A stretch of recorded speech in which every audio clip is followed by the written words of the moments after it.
नमस्कार, मैं Mahadev senior secondary school कक्षा 12 के लिए आज आपके लिए उपस्थित हूँ टॉपिक संयुक्त सात खातों के लिए। आज ऑनलाइन कक्षाओं का पहला दिन है और आज हमने कक्षा 12 के लिए जो कॉमर्स क्षेत्र के हैं उनके लिए एक टॉपिक लिया है joint venture accounting.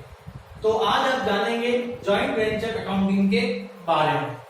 Joint venture accounting एक अल्पकाल अवधि के लिए अन्य व्यक्ति के साथ मिलकर किया गया एक कार्य है जो टेम्परेरी बेस के लिए किसी के साथ काम किया जाता है और उस काम को पूरा होने के बाद सभी सहसासी अलग अलग हो जाते हैं।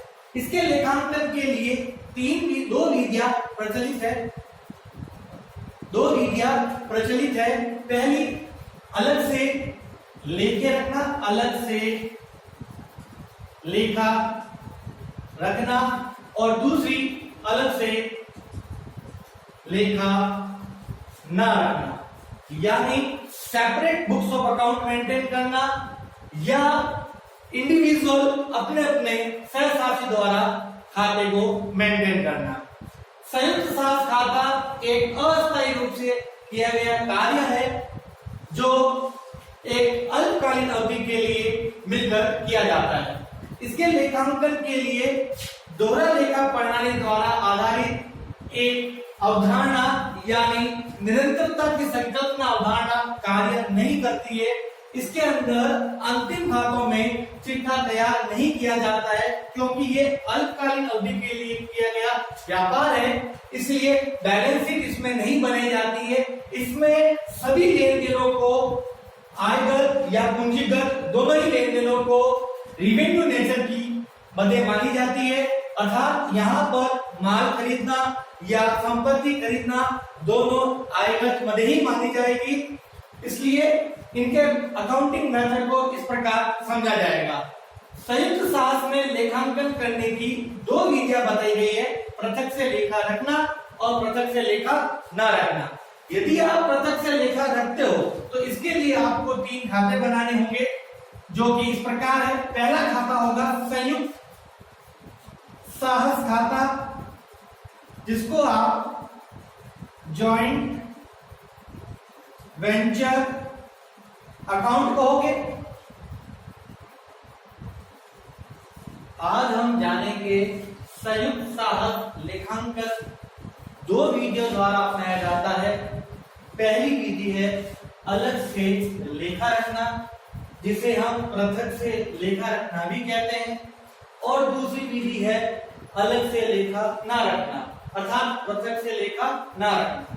यदि आप संयुक्त साख का लेखांकन पृथक से लेखा रखने में करना चाहते हो तो इसके लिए आपको निम्नलिखित 3 खाते बनाने की आवश्यकता है। पहला खाता है संयुक्त साहस खाता अर्थात जॉइंट वेंचर अकाउंट, और इसका दूसरा खाता है साहसी खाता को वेंचर अकाउंट। संयुक्त साहस में काम करने वाले व्यक्तियों को सहसासी कहा जाता है, जबकि साझेदारी में काम करने वाले व्यक्तियों को साझेदार कहा जाता है। संयुक्त साहस का पृथक से कोई अधिनियम नहीं है। इसकी पूरी विस्तृत जानकारी भारतीय लेखा मानक अकाउंटिंग स्टैंडर्ड 27 में बताया गया है कि इसकी बुक्स ऑफ अकाउंट किस तरह और कैसे रखी जाती है और इनके लाभ हानि का निर्धारण कैसे किया जाता है। इसमें बनने वाला तीसरा खाता है संयुक्त बैंक खाता, अर्थात संयुक्त साख लेखांकन में अगर हम अलग से लेखा रखने की विधि अपनाते हैं तो इसमें 3 खाते तैयार किए जाते हैं। संयुक्त साहस खाता, जिसको जॉइंट वेंचर अकाउंट कहा जाता है, सहसासी खाता, जिसको को वेंचर अकाउंट कहा जाता है, और संयुक्त बैंक खाता, जिसको जॉइंट बैंक अकाउंट के नाम से जाना जाता है। इस जॉइंट बैंक अकाउंट के अंदर दोनों सहसासियों के हस्ताक्षर और दोनों सहसासियों की सहमति से ही यह खाता खोला जाता है। आइए अब दूसरी विधि की चर्चा करें, जिसका नाम है अलग से लेखा ना रखना, यानी पृथक से लेखा ना रखना। यदि आप संयुक्त साख में अलग से लेखा नहीं रखते हो तो इसके अंदर आपको 2 बनाई जाती है जिसमें केवल और केवल स्वयं का लेखा रखना, यानी सहशासी द्वारा अपने अपने सहशासी द्वारा केवल स्वयं का लेखा रखा जाता है। तो दूसरी विधि है पृथक से लेखा ना रखना। इसके अंतर्गत केवल स्वयं का लेखा रखना पहली विधि है, और दूसरी विधि है स्वयं के साथ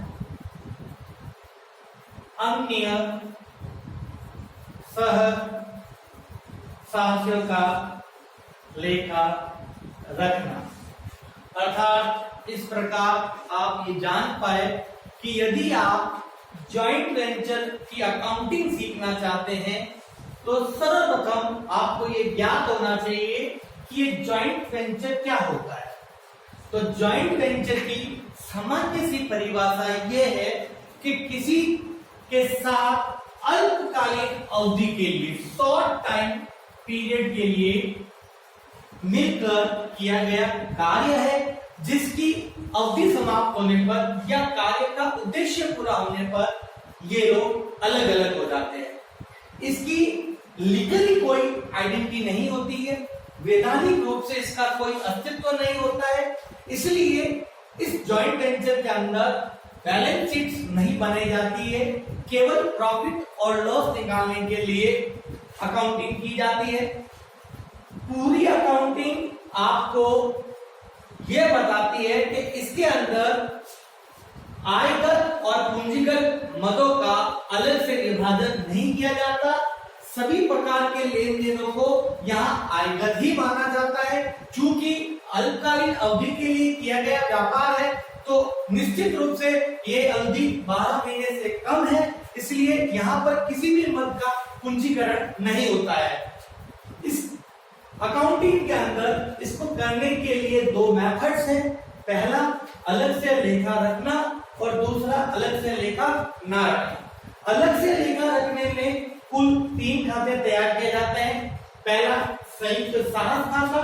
इस खाते का कार्य लाभ और हानि की गणना करना होता है। इस खाते के डेबिट साइड में समस्त खर्चे, चाहे वो आयकर प्रकृति के हो या पूंजीगत प्रकृति के, लिखे जाते हैं, और क्रेडिट साइड में समस्त आय, चाहे वो आयकर प्रकृति की हो चाहे वो पूंजीगत प्रकृति की हो, लिखी जाती है। अंततः इनका मिलान करके लाभ और हानि ज्ञात किया जाता है, जो कि सहशासी द्वारा उनके उनके लाभ हानि अनुपात में बांट दिए जाते हैं। सहशासी खाता ये प्रदर्शित करता है कि सहशासी द्वारा कितनी पैसा संयुक्त शासन में लगाया गया है, इन्होंने कितना सहशासियों ने माल खरीदा है, कितना इन्होंने माल बेचा है, कितना इनका लाभ हुआ है, ये सभी इनकी खातों की खतौनियां इन खातों में कर दी जाती है और इस खाते को अंत में निकालकर ये गणना की जाती है कि कितना सहशासियों को पैसा देना है या कितने सहशासियों से पैसा लेना है। अंततः संयुक्त बैंक खाता तैयार होता है जो कि रोकड़ खाते की तरह होता है। इसके डेबिट साइड पर समस्त प्राप्तियां कुल मिलाकर इस संयुक्त शासन में जितना भी पैसा आया है वो डेबिट साइड में, और जितना भी पैसा आपका संयुक्त शासन में गया है वो क्रेडिट साइड में दिखाया जाता है। अंततः दोनों पक्षों का योग बराबर आ जाता है, जिस तरह से ये आपकी पहली विधि की लेखांकन कार्य पूर्ण हो जाता है। दूसरी तरफ दूसरी विधि है अलग से लेखा न रखना, जिसके अंदर दो ऑप्शन आपको दिए जाते हैं, या तो केवल स्वयं का लेखा रखना और स्वयं के साथ अन्य साक्ष्यों का लेखा रखना। यदि आप केवल स्वयं का लेखा रखते हो तो इसके अंदर दो खाते बनाए जाते हैं, एक संयुक्त साहस खाता और दूसरा जॉइंट वेंचर विद को वेंचर अकाउंट, जिसकी गणना मैं अगली क्लास में आपसे करूंगा। आज केवल इतना ही जानकारी आप लीजिए कि कक्षा 12th के लिए जो कॉमर्स बैकग्राउंड के छात्र हैं उनका आज एक विषय रखा है हमने, जॉइंट वेंचर अकाउंटिंग। बहुत ही सरल और बहुत ही जल्दी सीखने वाला ये टॉपिक है, जिसके अंदर छात्रों को या छात्राओं को ये बताया जाता है कि यदि किसी के साथ कोई कम समय के लिए या अल्पकाल समय के लिए जब किसी के साथ कोई काम करता है तो उसकी अकाउंटिंग किस तरह की जाती है। जॉइंट वेंचर अकाउंटिंग का अलग से कोई कानून या लॉ नहीं बना हुआ है। इसके पूरी गाइडलाइंस अकाउंटिंग स्टैंडर्ड हमारे भारतीय लेखा मानक संस्था द्वारा जारी किए गए अकाउंटिंग स्टैंडर्ड IAS 27 में इसकी अकाउंटिंग का पूरा ब्यौरा दिया गया है, जिसमें ये बताया गया है कि इनकी अकाउंटिंग को 2 मेथड द्वारा हल किया जाएगा। पहला अलग से लेखा रखना और दूसरा अलग से लेखा ना रखना। यदि आप अलग से लेखा रखते हो तो आपको 3 खाते बनाने होंगे, संयुक्त साहस खाता, सहसासी खाता और संयुक्त बैंक खाता। संयुक्त साहस खाता आपके लाभानी खाते निकालने का कार्य करेगा। सहसासी खाता सहसासियों द्वारा लगाया गया पैसा, उनके द्वारा दिए गए क्रेडिट और डेबिट अंत में ये ज्ञात करेगा कितना सहसासियों का भुगतान करना है। और ये संयुक्त बैंक खाता आपको संयुक्त साहस के अंदर कुल मिलाकर कितनी प्राप्तियां हुई, कितना भुगतान हुआ, उसकी ये संपूर्ण जानकारी प्रदान करेगा। जबकि दूसरी तरफ अलग से लेखा न रखने में 2 बनाए जाएंगे, केवल स्वयं का लेखा रखना और स्वयं के साथ अन्य साथियों का लेखा।